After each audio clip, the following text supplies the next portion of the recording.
ನಮಸ್ಕಾರ ಸ್ನೇಹಿತರೆ, Vishwavani TV ಸ್ಪೆಷಲ್ನ cinema review ಸೆಗ್ಮೆಂಟ್ಗೆ ಸ್ವಾಗತ. ನಾನು ಸುಜಯ್ ರಾಜ್. ಸ್ನೇಹಿತರೆ, ಟ್ರೈಲರ್ ಮತ್ತು ಹಾಡುಗಳಿಂದ ತಕ್ಕ ಮಟ್ಟಿಗೆ ನಿರೀಕ್ಷೆಯನ್ನು ಹುಟ್ಟು ಹಾಕಿದ್ದಂತಹ ಮ್ಯಾಂಗೋ ಪಚ್ಚ ಸಿನಿಮಾ ಇವತ್ತು ರಿಲೀಸ್ ಆಗಿದೆ. ಕಿಚ್ಚನ ಗರಡಿಯ ಹುಡುಗ ಅವರ ಅಕ್ಕನ ಮಗ ಸಂಚಿತ್ ಸಂಜೀವ್ ಅವರು ಈ ಸಿನಿಮಾ ಮೂಲಕ ಕನ್ನಡ ಚಿತ್ರರಂಗಕ್ಕೆ ಹೀರೋ ಆಗಿ ಎಂಟ್ರಿ ಕೊಟ್ಟಿದ್ದಾರೆ. ಬಿಡುಗಡೆಗೂ ಮೊದಲು ಈ ಸಿನಿಮಾ ಬಗ್ಗೆ ಅಷ್ಟೇನು ಎಕ್ಸ್ಪೆಕ್ಟೇಷನ್ ಇರಲಿಲ್ಲ. ಕಿಚ್ಚನ ಬ್ಯಾಕಪ್ ಇದೆ, ಸ್ಕ್ರಿಪ್ಟಲ್ಲಿ ಕಿಚ್ಚನ ಇಂಟರ್ವೆನ್ಷನ್ ಇರುತ್ತೆ, ಬಹುಶಃ ಹೀರೋಯಿಸಮ್ ಬಿಲ್ಡಪ್ ಎಲ್ಲ ಜಾಸ್ತಿ ಇಟ್ಟು ಒಂದು ರೀತಿ ಕಮರ್ಷಿಯಲ್ ಎಂಟರ್ಟೈನರ್ ಥರ ಸಿನಿಮಾ ಮಾಡಿ ಮನೆ ಮಗನನ್ನು ಸಿನಿಮಾಗೆ ತರೋದಕ್ಕೆ ಟ್ರೈ ಮಾಡ್ತಾ ಇದ್ದಾರಾ ಅಂತೆಲ್ಲ ಪೂರ್ವಗ್ರಹ ಪೀಡಿತ ಮನಸ್ಥಿತಿ ಇದ್ದದ್ದಂತೂ ಸತ್ಯ. ಆದರೆ ಸಿನಿಮಾ ನೋಡಿದ ನಂತರ ನನ್ನ ಎಲ್ಲ ಅಭಿಪ್ರಾಯಗಳು ಸುಳ್ಳಾದವು. ಒಂದೊಳ್ಳೆ ಸಿನಿಮಾ ನೋಡಿದಂತಹ ಅನುಭವ ನನಗಾಯಿತು. ಮ್ಯಾಂಗೋ ಪಚ್ಚ ಸಿನಿಮಾ ಮೂಲಕ ಜೂನಿಯರ್ ಕಿಚ್ಚ ಅಂದರೆ Sanchith Sanjeev is here to stay ಅನ್ನೋದು ಕೂಡ ಅರಿವಾಯಿತು. ನೀವಿನ್ನೂ ವಿಶ್ವವಾಣಿ ಸ್ಪೆಷಲ್ ಯೂಟ್ಯೂಬ್ ಚಾನಲ್ನ ಸಬ್ಸ್ಕ್ರೈಬ್ ಮಾಡ್ಕೊಳ್ಳದೆ ನಮ್ಮ ಕಂಟೆಂಟ್ಗಳನ್ನು ಫಾಲೋ ಮಾಡ್ತಾ ಇದ್ದರೆ ದಯವಿಟ್ಟು ಈಗಲೇ ಸಬ್ಸ್ಕ್ರೈಬ್ ಮಾಡ್ಕೊಳ್ಳಿ. ಹಾಗೆಯೇ ಪಕ್ಕದ ಬೆಲ್ ಐಕಾನನ್ನು ತಪ್ಪದೇ ಒತ್ತಿ. ಕಥಾವಸ್ತು, ಹಿನ್ನೆಲೆ, ಸಿನಿಮಾ ಮೇಕಿಂಗ್, ಫ್ರೆಶ್ನೆಸ್ ಮತ್ತು ಎಕ್ಸಿಕ್ಯೂಷನ್ ಪಾಯಿಂಟ್ ಆಫ್ ವ್ಯೂನಿಂದ ಹೇಳೋದಾದರೆ ಮ್ಯಾಂಗೋ ಪಚ್ಚ ಸಿನಿಮಾ ಈ ವರ್ಷ ಬಿಡುಗಡೆ ಆಗಿರುವಂತಹ ಉತ್ತಮ ಕನ್ನಡ ಸಿನಿಮಾಗಳಲ್ಲಿ ಒಂದು ಅಂತ ನನಗನ್ನಿಸ್ತು. ಕಥೆ ವಿಷಯಕ್ಕೆ ಬರೋದಾದರೆ ಈ ಸಿನಿಮಾದ ಕಥೆಯ ಸ್ಟೇಜಿಂಗ್ ಬಹಳ ರೂಟೆಡ್ ಆಗಿದೆ. ಇತ್ತೀಚೆಗೆ ಕನ್ನಡ ಸಿನಿಮಾಗಳಲ್ಲಿ ಕಾಣಲಿಕ್ಕೆ ಸಿಗದಂತಹ ಒಂದು ಯುನೀಕ್ ಎಂಗೇಜ್ಮೆಂಟ್ ಫ್ಯಾಕ್ಟರ್ ಈ ಸಿನಿಮಾದಲ್ಲಿದೆ. 90s ಮತ್ತು ಅರ್ಲಿ 2000ನಲ್ಲಿ ಮೈಸೂರಿನಲ್ಲಿ ನಡೆದಂತಹ ಕೆಲವು ನೈಜ ಘಟನಾವಳಿಗಳನ್ನು ಬೇಸ್ ಆಗಿ ಇಟ್ಕೊಂಡು ಈ ಸಿನಿಮಾದ ಕಥೆಯನ್ನು ಮಾಡಿಕೊಂಡಿದ್ದಾರೆ. NDPS ಆ್ಯಕ್ಟ್ ಪ್ರಕಾರ ನಾರ್ಮಲ್ ಆಗಿ ಬೆಳೀತಾ ಇದ್ದಂತಹ ಗಾಂಜಾ ಸೊಪ್ಪು ಹೇಗೆ ಇಲ್ಲೀಗಲ್ ಬೆಳೆ ಆಯಿತು ಅನ್ನುವಂತಹ ವಿಷಯ ಆಗಿರಬಹುದು, ದಾಯಾದಿಗಳ ದ್ವೇಷವನ್ನು ಸೂಚ್ಯವಾಗಿ ಪ್ರೆಸೆಂಟ್ ಮಾಡಿರುವಂತಹ ವಿಷಯ ಆಗಿರಬಹುದು, ಡ್ರಗ್ ಪೆಡ್ಲಿಂಗ್ ಕರ್ನಾಟಕಕ್ಕೆ ಇಂಟ್ರಡ್ಯೂಸ್ ಆದಂತಹ ರೀತಿಯನ್ನು ಸ್ಕ್ರೀನ್ ಪ್ಲೇನಲ್ಲಿ ಯುನೀಕ್ ಆಗಿ ಇಂಟ್ರಡ್ಯೂಸ್ ಮಾಡಿರೋದಾಗಿರಬಹುದು. ಇದೆಲ್ಲವೂ ಕೂಡ ನನಗೆ ಈ ಸಿನಿಮಾದಲ್ಲಿ ಬಹಳ ಇಷ್ಟ ಆಯಿತು. ಇದನ್ನು ಹೊರತುಪಡಿಸಿ ಕಥೆ ಬೇರೆಯೇ ಇದೆ. CD ಪ್ಲೇಯರ್ ಶಾಪ್ ಇಟ್ಕೊಂಡಿದ್ದಂತಹ ಪ್ರಶಾಂತ ಹೇಗೆ ಮುಂದೆ ಡ್ರಗ್ ಪೆಡ್ಲರ್ ಮ್ಯಾಂಗೋ ಪಚ್ಚ ಅದಾದ ನಂತರ ಅವನ ಲೈಫಲ್ಲಿ ಏನೆಲ್ಲ ಆಯಿತು ಅನ್ನುವಂತಹ ಜರ್ನಿಯನ್ನು ಈ ಸಿನಿಮಾದಲ್ಲಿ ಸಾಕಷ್ಟು ಟ್ವಿಸ್ಟ್ ಆ್ಯಂಡ್ ಟರ್ನ್ಸ್ ಮೂಲಕ ಬಿಚ್ಚಿಟ್ಟಿದ್ದಾರೆ. ಆ ಎಲ್ಲ ಟ್ವಿಸ್ಟ್ ಆ್ಯಂಡ್ ಟರ್ನ್ಸ್ ಬಿಲೀವಬಲ್ ಆಗಿದೆ, ನ್ಯಾಚುರಲ್ ಆಗಿದೆ. ಇಡೀ ಸಿನಿಮಾದಲ್ಲಿ ಮೈಸೂರಿನ ಸ್ಪಿರಿಟನ್ನು ನಿರ್ದೇಶಕರು ಬಹಳ ಚೆನ್ನಾಗೇ ರಿಜಿಸ್ಟರ್ ಮಾಡಿಸ್ತಾ ಹೋಗ್ತಾರೆ. ಅದಕ್ಕೋ ಏನೋ ಮೈಸೂರು ಕೂಡ ಈ ಸಿನಿಮಾದಲ್ಲಿ ಒಂದು ಪಾತ್ರವಾಗಿ ಕಾಣಿಸಿಕೊಳ್ಳುತ್ತೆ. ಇನ್ನು ಕಾಸ್ಟಿಂಗ್ ವಿಚಾರಕ್ಕೆ ಬರೋದಾದರೆ ಎಲ್ಲ ನಟರುಗಳನ್ನು ಕಥೆಗೆ ಪೂರಕವಾಗಿ ಆಯ್ಕೆ ಮಾಡ್ಕೊಂಡಿರೋದು, ಮತ್ತು ಆ ನಟರುಗಳೆಲ್ಲ ಅವರ ಹಿಂದಿನ ಪಾತ್ರಗಳನ್ನೆಲ್ಲ ಮರೆಸಿ, ಅವರ ಹಿಂದಿನ ಸಿನಿಮಾಗಳನ್ನೆಲ್ಲ ಮರೆಸಿ ಮತ್ತೆ ಫ್ರೆಶ್ ಪಾತ್ರವಾಗಿ ಕಾಣಿಸ್ಕೊಂಡಿರೋದು ಈ ಸಿನಿಮಾದ ಹೆಗ್ಗಳಿಕೆ. ಇದರ ಕ್ರೆಡಿಟ್ಟು ಅಫ್ಕೋರ್ಸ್ ಬರಹಗಾರ ಮತ್ತು ನಿರ್ದೇಶಕ ವಿವೇಕ ಅವರಿಗೆ ಹೋಗುತ್ತೆ. ಮಯೂರ್ ಪಟೇಲ್ ಅವರಿಗೆ ಬಹಳ ವರ್ಷಗಳ ನಂತರ ಒಂದೊಳ್ಳೆ ಪಾತ್ರ ಈ ಸಿನಿಮಾದಲ್ಲಿ ಸಿಕ್ಕಿದೆ.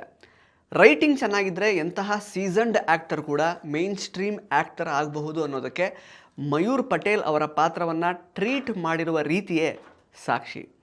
ಅದು ಬಿಟ್ಟರೆ ಮ್ಯಾಕ್ಸ್ ಮಂಜು ಅವರು, ಹಂಸ ಅವರು, ಹರಿಣಿ ಶ್ರೀಕಾಂತ್ ಅವರು ತಮಗೆ ಕೊಟ್ಟಿರುವಂತಹ ಪಾತ್ರಗಳನ್ನು ಅಚ್ಚುಕಟ್ಟಾಗಿ ನಿಭಾಯಿಸಿದ್ದಾರೆ. ನಾಯಕಿ ಕಾಜಲ್ ಕುಂದರ್ ಸೂಜಿಯಾಗಿ ಇಷ್ಟ ಆಗ್ತಾರೆ. ಮೇಲ್ ಡಾಮಿನೆಂಟ್ ಸಿನಿಮಾ ಆಗಿದ್ದರೂ ಕೂಡ ಕಾಜಲ್ ಅವರ ಪಾತ್ರಕ್ಕೆ ಸಿನಿಮಾದಲ್ಲಿ ಒಳ್ಳೆ ಸ್ಕೋಪ್ ಇದೆ. ತಮಗಿರುವಂತಹ ಲಿಮಿಟೇಷನ್ನಲ್ಲೇ ಕಾಜಲ್ ಅವರು ಶೈನ್ ಆಗ್ತಾರೆ. ಬಟ್ ಈ ಸಿನಿಮಾದ ಸರ್ಪ್ರೈಸ್ ಎಲಿಮೆಂಟ್ಸ್ ಅಂತಂದರೆ ಅದು ಮೇಯರ್ ಪಾತ್ರ ಮಾಡಿರುವಂತಹ ಪ್ರಶಾಂತ್ ಹಿರೇಮಠ ಅವರು, ಹಾಗೆಯೇ ಪಚ್ಚನ ತಮ್ಮನ ಪಾತ್ರ ಅಂದರೆ ಶ್ಯಾಮನ ಪಾತ್ರ ಮಾಡಿರುವಂತಹ ಜೈ ಅವರು.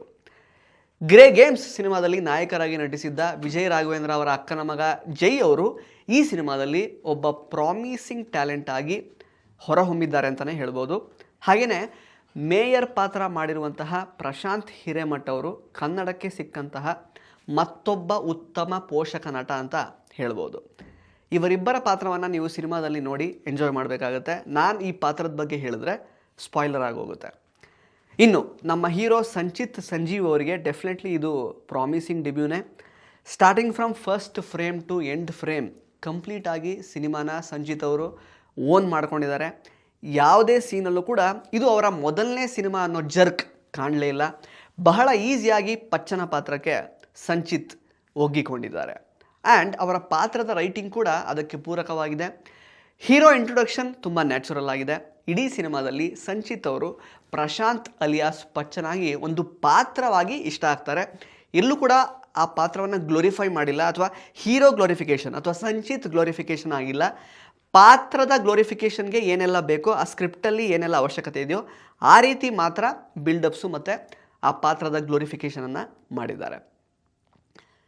ಹಾಗೆಯೇ ಮಧ್ಯೆ ಮಧ್ಯೆ ಸಾಕಷ್ಟು ಬಾರಿ ಈ ಪಚ್ಚನಲ್ಲಿ ಕಿಚ್ಚ ಕೂಡ ಕಾಣಿಸ್ಕೊಳ್ತಾರೆ. ಆದರೆ ಬೆಸ್ಟ್ ಥಿಂಗ್ ಏನು ಅಂತಂದರೆ, ಅದು ಯಾವುದನ್ನು ಕೂಡ ಸಂಚಿತ್ ಅವರು ಡೆಲಿಬರೇಟಾಗಿ ಮಾಡಿರೋದಲ್ಲ, ಅವರ ಬಾಡಿ ಲ್ಯಾಂಗ್ವೇಜಲ್ಲೇ ಕಿಚ್ಚ ಕಾಣಿಸ್ಕೊಳ್ತಾರೆ. ಇನ್ನು ಸ್ಕ್ರೀನ್ ಪ್ರೆಸೆನ್ಸ್, ವಾಯ್ಸ್ ಮತ್ತು ಫೈಟ್ಗಳಲ್ಲಿ ಸಂಚಿತ್ ಅವರು ಸುದೀಪ್ ಅವರನ್ನು ಮ್ಯಾಕ್ಸಿಮಮ್ ಜ್ಞಾಪಿಸ್ತಾರೆ. ಆದರೆ ಪರ್ಫಾರ್ಮೆನ್ಸ್ನಲ್ಲಿ ಸಂಚಿತ್ ಅವರಿಗೆ ಅವರದ್ದೇ ಆದಂತಹ ಮಾರ್ಕ್ ಇದೆ, ಅವರದ್ದೇ ಆದ ಆರಾ ಇದೆ. ಪಚ್ಚ ಅನ್ನೋ ಕ್ಯಾರೆಕ್ಟರ್ನ ಅವರು ಅಪ್ರೋಚ್ ಮಾಡಿರುವಂತಹ ರೀತಿ ಭಿನ್ನವಾಗಿದೆ. And one unique thing about mango Pachcha script ಬಗ್ಗೆ ಹೇಳಲೇಬೇಕು. ಈಗ ಸಂಚಿತ್ ಸಂಜೀವ್ ಅವರು ಹೊಸ ಹೀರೋ, ಸೊ ಹೊಸ ಹೀರೋನ ಇಂಟ್ರೊಡ್ಯೂಸ್ ಮಾಡ್ತಾ ಇದ್ದೀವಿ. ಸೊ ಹೀರೋಗಿರುವಂತಹ ಎಲ್ಲ ಸ್ಕಿಲ್ಸನ್ನು ತೋರಿಸೋದಕ್ಕೆ ಸ್ಕ್ರಿಪ್ಟಲ್ಲಿ ಸುಮ್ಮನೆ ಸೀನ್ಸ್ಗಳನ್ನು ತೊರಕುವಂತಹ ಪ್ರಯತ್ನನ ಮಾಡಿಲ್ಲ. ಬದಲಾಗಿ ಒಬ್ಬ ಹೊಸ ಆ್ಯಕ್ಟರ್ ತನ್ನ ನಗುವನ್ನು, ಅಳುವನ್ನು, ಕೋಪವನ್ನು ಹೇಗೆ ಪರ್ಫಾರ್ಮ್ ಮಾಡ್ತಾನೆ, ಡೈಲಾಗ್ ಡೆಲಿವರಿ ಹೇಗೆ ಮಾಡ್ತಾನೆ, ಸ್ಟಂಟ್ ಸೀಕ್ವೆನ್ಸಸ್ಗಳಲ್ಲಿ ಎಷ್ಟು ಖಡಕ್ಕಾಗಿ ಕಾಣಿಸ್ಕೊಳ್ತಾನೆ, ಅವನ ಲುಕ್ಸ್ ಹೇಗಿದೆ, ಎಮೋಷನಲ್ ಸೀನ್ಸ್ಗಳಲ್ಲಿ ಅವನಿಗೆ ಎಷ್ಟು ಹೋಲ್ಡ್ ಇದೆ ಅನ್ನೋದನ್ನು ಶೋಕೇಸ್ ಮಾಡೋದಕ್ಕೆ ಈ ಸಿನಿಮಾದ ಕಥೆಯಲ್ಲೇ, ಅಂದರೆ ಸ್ಕ್ರಿಪ್ಟಲ್ಲೇ ಸಾಕಷ್ಟು ಸ್ಕೋಪ್ ಆಲ್ರೆಡಿ ಇದೆ. ಸೊ ಸ್ಕ್ರಿಪ್ಟಲ್ಲೇ ಎಲ್ಲ ಹೊಂದ್ಕೊಂಡು ಬಂದಿರೋದ್ರಿಂದ ಸಂಚಿತ್ ಅವರ ಎಲ್ಲ ರೀತಿಯ ಆ್ಯಕ್ಟಿಂಗ್ ಸ್ಕಿಲ್ಸ್ಗಳನ್ನು ಒಂದೇ ಸಿನಿಮಾದಲ್ಲಿ ನೋಡೋದಕ್ಕೆ ಈ ಸಿನಿಮಾದಲ್ಲಿ ಸಾಧ್ಯ ಆಗಿದೆ. ಆ್ಯಂಡ್ ಸಂಚಿತ್ ಅವರು ಎಲ್ಲ ವಿಭಾಗದಲ್ಲೂ ತಮ್ಮದೇ ರೀತಿಯಲ್ಲಿ ಶೈನ್ ಆಗಿದ್ದಾರೆ. I am not a one movie wonder, I am here to stay ಅನ್ನೋ ಸಂದೇಶವನ್ನು ಅವರು ಸೂಚ್ಯವಾಗಿ ರವಾನೆ ಮಾಡಿದ್ದಾರೆ. ಇನ್ನು ಸಿನಿಮಾದ ಮ್ಯೂಸಿಕ್ ಚರಣ್ ರಾಜ್ ಅವರದ್ದು. ಈ ಸಿನಿಮಾದ USB-ನೇ ಮ್ಯೂಸಿಕ್ ಅಂತಂದರೆ ತಪ್ಪಾಗಲ್ಲ.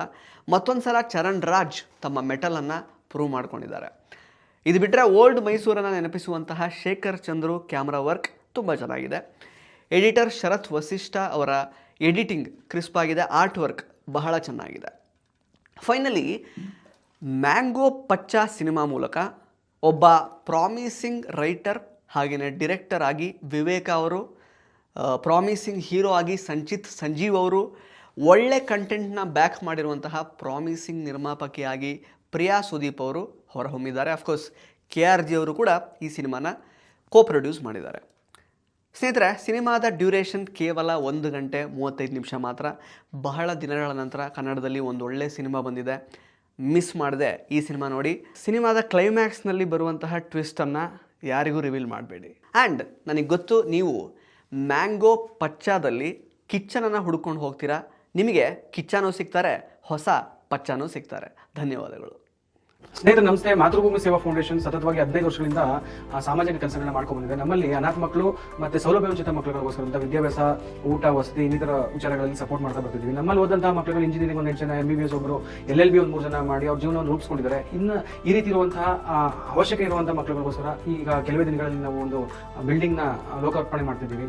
ಈ ಒಂದು ಉನ್ನತವಾದಂತಹ ಕೆಲಸಕ್ಕೆ ಯಾರಾದ್ರೂ ಕೈ ಜೋಡಿಸಬೇಕು ಅಂತ ಮನಸ್ಸಿದ್ದು ಕೆಳಗಡೆ ಕಾಣ್ತಿರುವಂತಹ ನಂಬರ್ಗೆ ಸಂಪರ್ಕಿಸಿ. ಇಂಟ್ರೆಸ್ಟಿಂಗ್ ಮತ್ತು ಇನ್ಫಾರ್ಮೇಟಿವ್ ವಿಡಿಯೋಗಳನ್ನ ಮಿಸ್ ಮಾಡ್ಕೋಬೇಡಿ. ಈಗಲೇ ಸಬ್ಸ್ಕ್ರೈಬ್ ಮಾಡಿ.